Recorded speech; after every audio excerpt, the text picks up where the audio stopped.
Hey everyone, and welcome to episode 14 of Robbie's Backstage Bants. And this time I am chatting with Bryony Duncan, who you'll all know from Swinging on 6 on the Bliss. Hi Bryony, how are you Hello, doing? I'm good. How are you? All right. Really excited to get into the depths of 6 on the Bliss. I know the things you're going to find out. Oh, what we're going to know. So the first sort of questions today are about your journey as a performer. And the first question is, what is the journey of how you got to where you are today? Oh, okay. So when I was really little, I first of all wanted to be a professional dancer, Oh, and my mum got me in ballroom and Latin and freestyle disco with like the sparkly costumes and everything like that. And I did it as a bit of a hobby, and I kind of grew my love for it a bit more and kind of got my feet in and everything like that. And absolutely. then I was like, oh no, I want to do it seriously. And then in high school, I did like all performing arts as yet. You know, you can choose what you want to do. So I chose drama, I chose dance, I chose, I think it was history as well, just to have a nice rounded like subject type. Yeah. And then grew for it even more. But when I was in high school, I was really shy at singing. So if anyone would ask me to sing, I'd be quite coy about it. And my mum, a funny story, my mum would pay for singing lessons, and it was a group singing lesson, and I'd go, but I'd mime. So like, mime as if I wasn't singing, but the singing teacher wouldn't know, and my Fair mum enough. obviously wouldn't know, she wouldn't pay.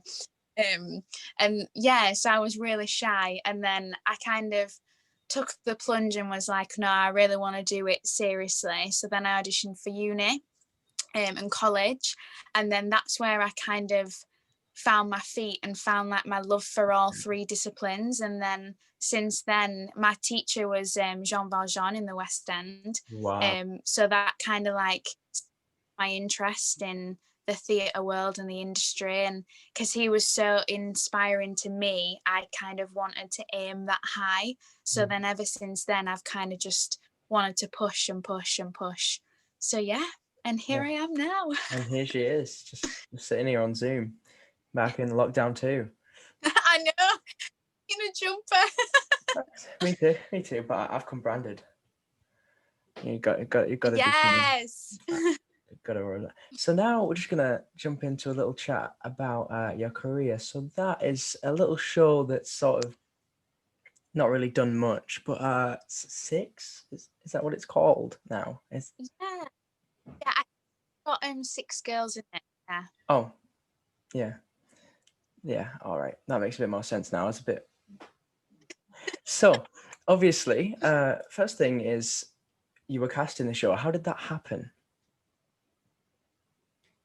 So I was actually away when I was auditioning. Oh, So I was already doing a cruise con, and I was covering for a girl who fell ill and had to go home with TUI. So I was actually away when the auditions were happening, and then I got a call from my agent, or like an email, and said like, "Are you all right to learn this material? Send a tape in for us, and we'll forward it on." And I did that, and I did that about 4 or 5 times. yeah. And then the day I got home, the day after is when the finals were. So then once I landed, I slept for about 6 or 7 hours, and then I travelled to London to do the finals, Wow. and that's where I met like girls and I had to dance and sing, and we did some dialogue and everything like that.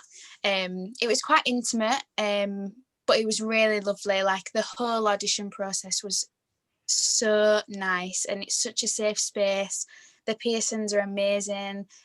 Toby and Lucy were so nice. Everyone on the panel was just, they allowed you to be you because they wanted to see your personality and you as a person. And it was so nice to have people watch, because normally in an audition scenario you wouldn't have people watch. You'd just have the MD, the pianist, your director, your casting director, and maybe a couple of other people, and Yeah. not even, sometimes not even, be like 2 people in a room with you.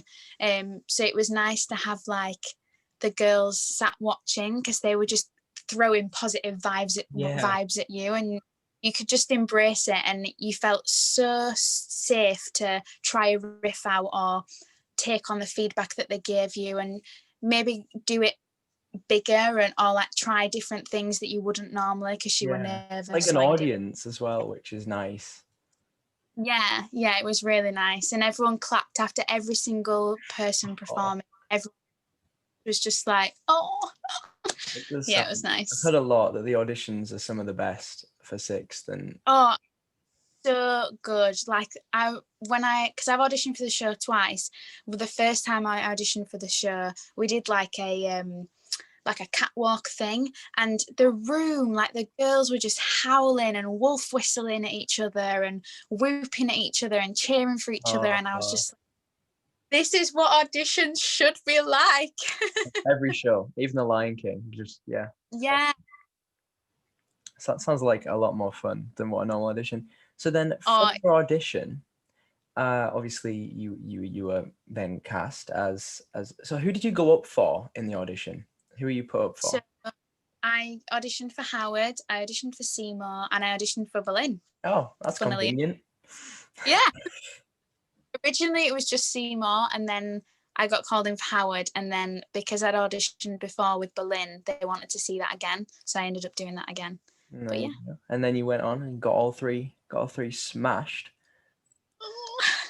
So what was the costuming sort of process like? Because obviously you had your very own beautiful little teal thing. Yeah. So what was that sort of like? Did you get any say in what that looked like, or was that just a...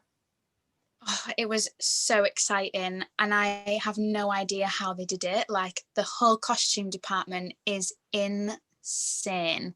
Yeah. Like, my first costume fitting, it was just like they did my measurements like you'd normally do if you were creating something, and then 3 weeks later it was just like this teal mermaid sparkly rock chick vibe, and it baffled me from just taking my measurements to then 3 weeks later trying on this whole costume and it fitting, feeling comfortable in it, and me being able to move in it, and having the little mic pack thing that you put your microphone in. It was just like they'd figured out, and just from measuring like my body, it was the craziest, but it was awesome. Like trying the costumes on for the first time and styling my hair for the first time and looking at the makeup was just like it just grew. Like the excitement in me just grew. I was like a kid. It was just amazing. Must be so exciting. So then you obviously went into rehearsal.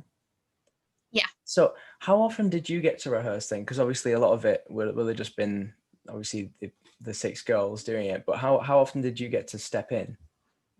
So we had our own private rehearsals with Joe, and we all got a riff session just to figure out like what we wanted to do. They have to be approved, don't they?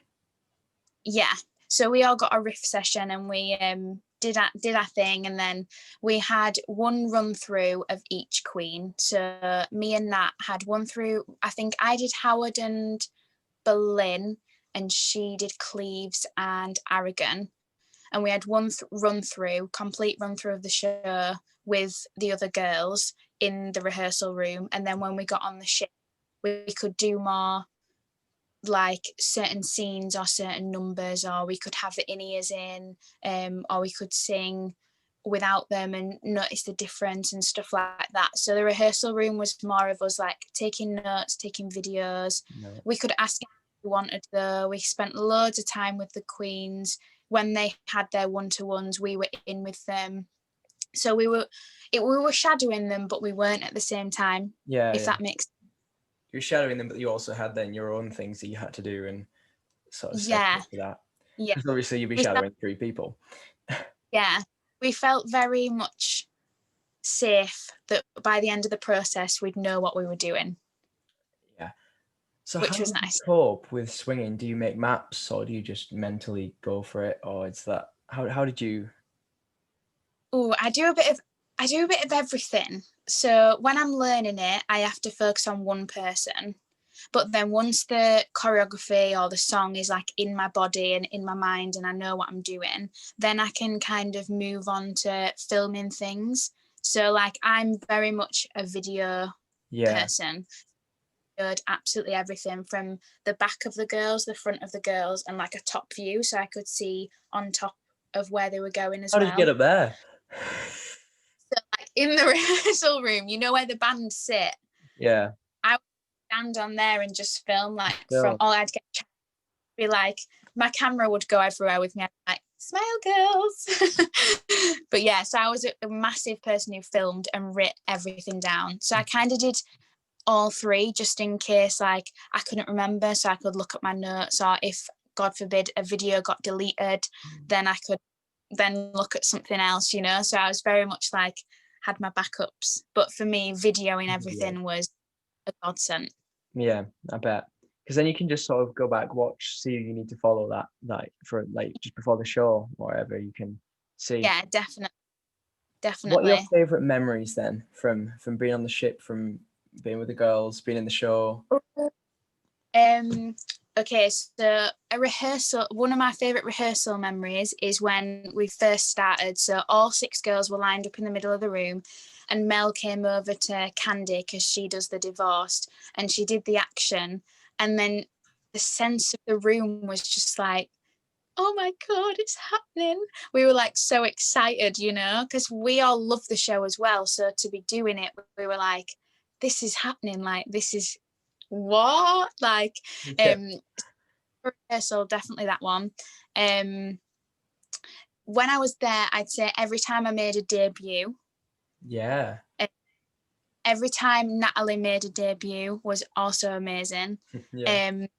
The girls' first opening show, like that was electric with all the creatives there and the producers, was insane. Yeah. And they also and then when Toby came on board and watched the show, it was just amazing. Were you on? I was pink. I just turned to being pink, which was just Well, let's talk about that. So that happened.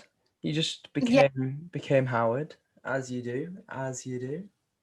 Yeah, it was so surreal. So surreal, but amazing, scary, nerve-wracking, all at the same time. Is that something you expected? Or how much notice did you get that you were going to be suddenly Howard? I had, if you'd have told me at the beginning when I got the job that I was going to be transferred to being pink, I would have laughed and said, definitely not. You're joking kind of thing. But then when it happened, I was like, this is amazing.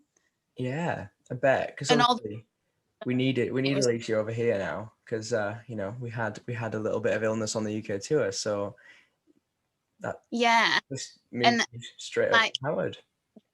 Saying bye to Elise was just so sad.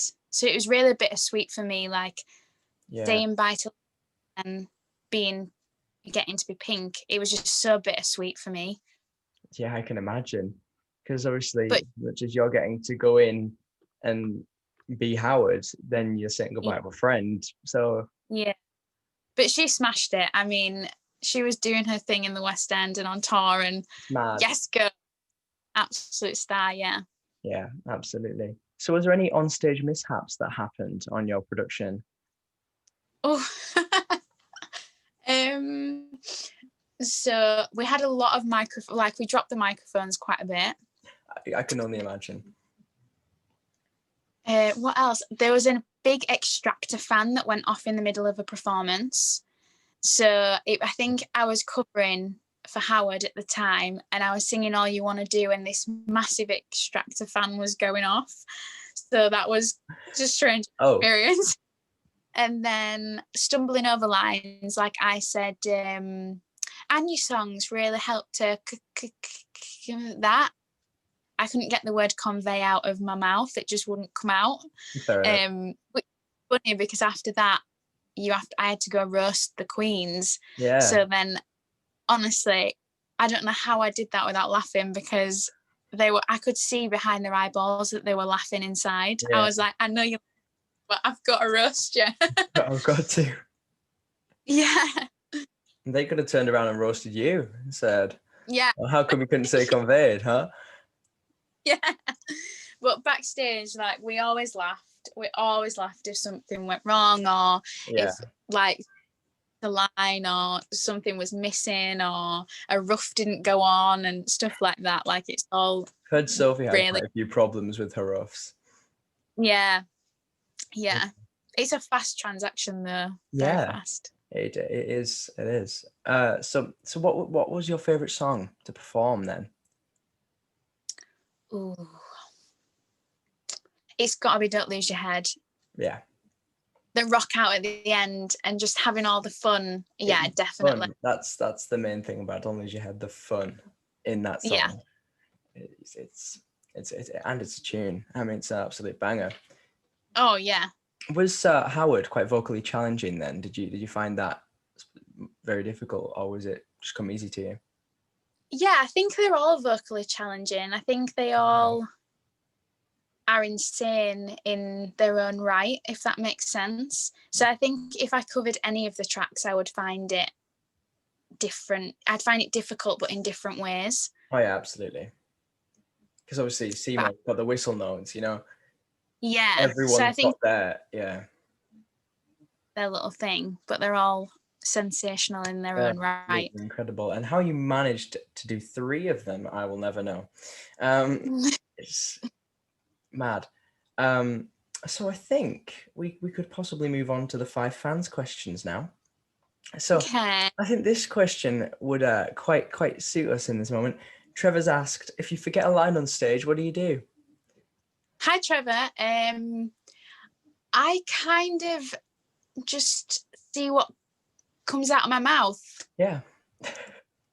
But sometimes I never know what that might be. Sometimes it might not make English sense, but you just kind of go with it and then cover it up the best you can. What happens. It is what it is.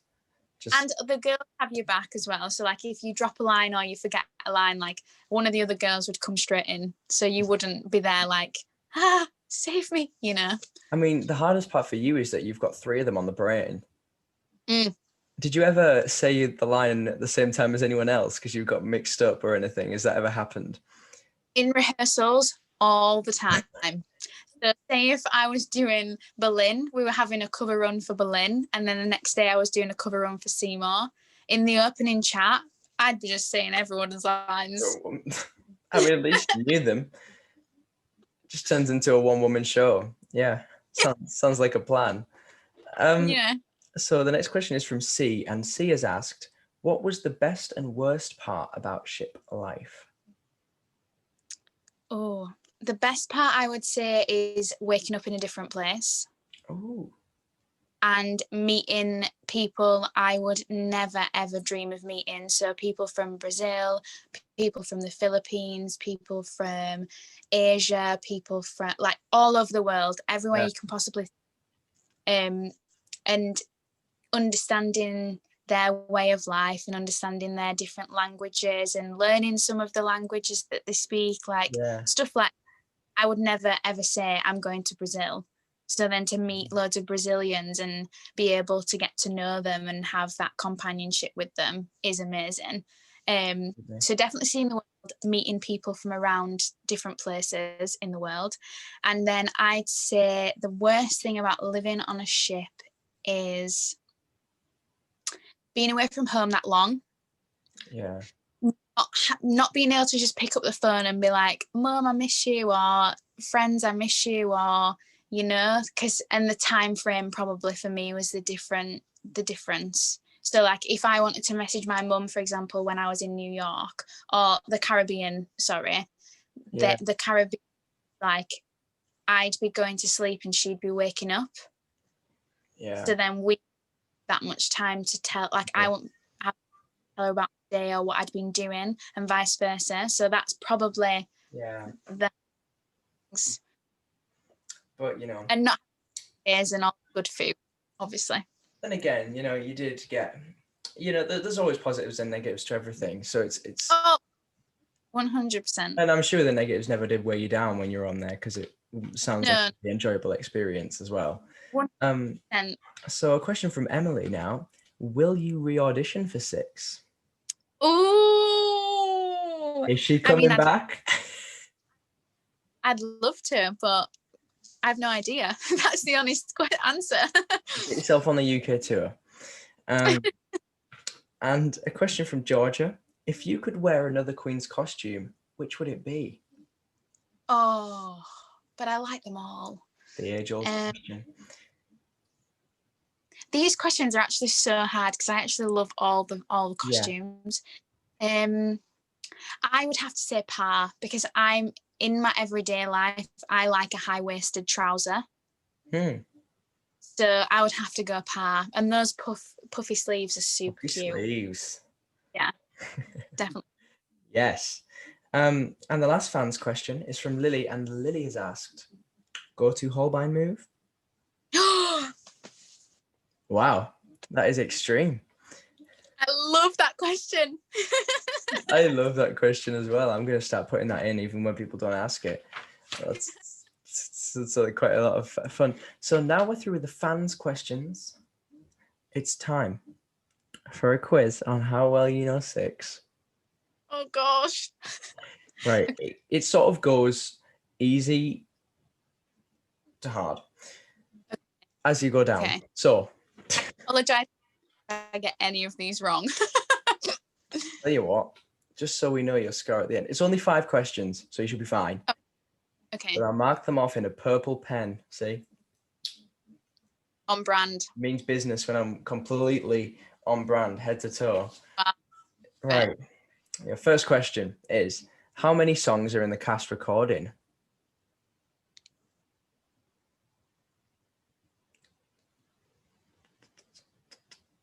Because it really isn't a simple question. No, it isn't, because they're not all in there. No, they're not. Oh gosh. I'm gonna say 7. There's 9. Oh, I told you I'd be so bad at this. The way people usually work it out is they go, there's 6 of us. Yeah. There is 3 full group songs. Yeah, that's true. Yeah, but then some people think Mega 6 is in there, but Mega 6 is not. Yeah. I didn't know whether I did. Yellow to a Funeral is not there. Oh, that's a funny one though. I enjoy love that song. That is probably my favorite song. I think you should release a cover of it on your Instagram. Just throwing Yellow to a Funeral. I think everyone would be quite confused. So your next question is to finish the lyric, and obviously I can't give you an easy ride because I can't give you a Queen that you've covered. That's just too easy. So your finished lyric is, I'd say Henry.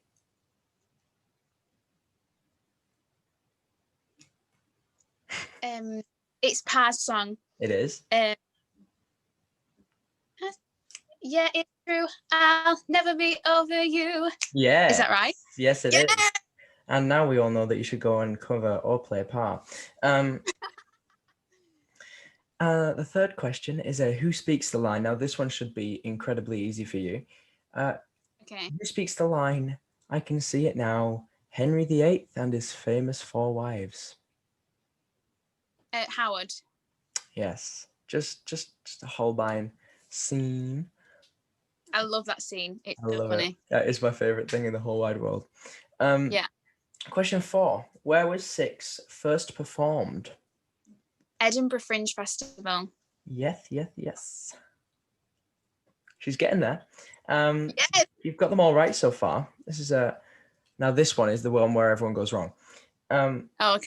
This is a very unexpected one, and I've checked this many amounts of times, and I still think I'm wrong because I don't know for definite.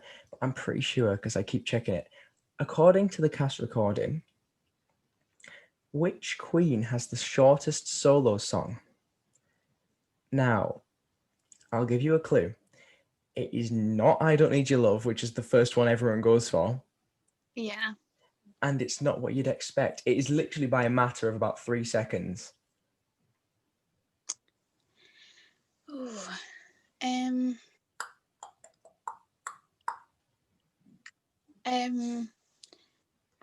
I know that Howard's song's shortened down, isn't it, on the cast recording? Not really. But it's still long. It's still very long.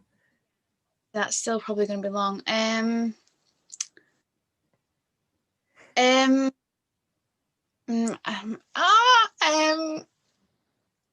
6. No. Well, solo wise, go with your solos, because otherwise it'd be Holbein, I think. So we've Um, limited 2 out. So we'll get rid of Parr, get rid of Howard. So that's I 4. don't think. Who else are you going to eliminate? I don't think it's Cleves. That is very true. It's not Cleves. Seymour, Aragon. I'm gonna go with Aragon. You've only gone and nailed it.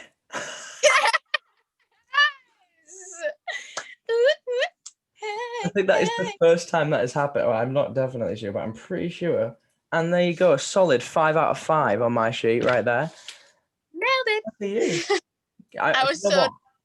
I'm very, very tempted to go and make a leaderboard now. Like, go back and see who's gotten what scores and make Do like it. a full-on leaderboard of the queens. Do it.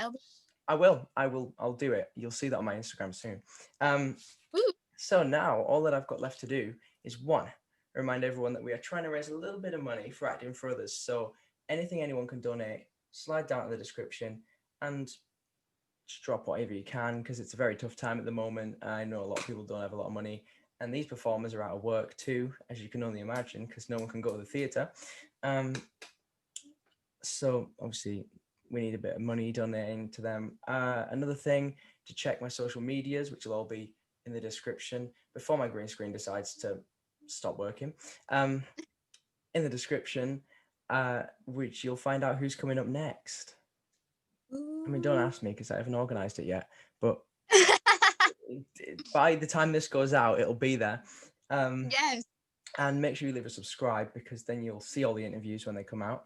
And finally, I just want to thank you for coming in, Bryony, because it's been such fun speaking to you. It's been a nice little catch up. Yeah, definitely. Yeah, absolutely. So apart from that, don't know what's going on here. Thanks for watching, and we'll see you in the next one. Bye, See you later. everyone. Bye.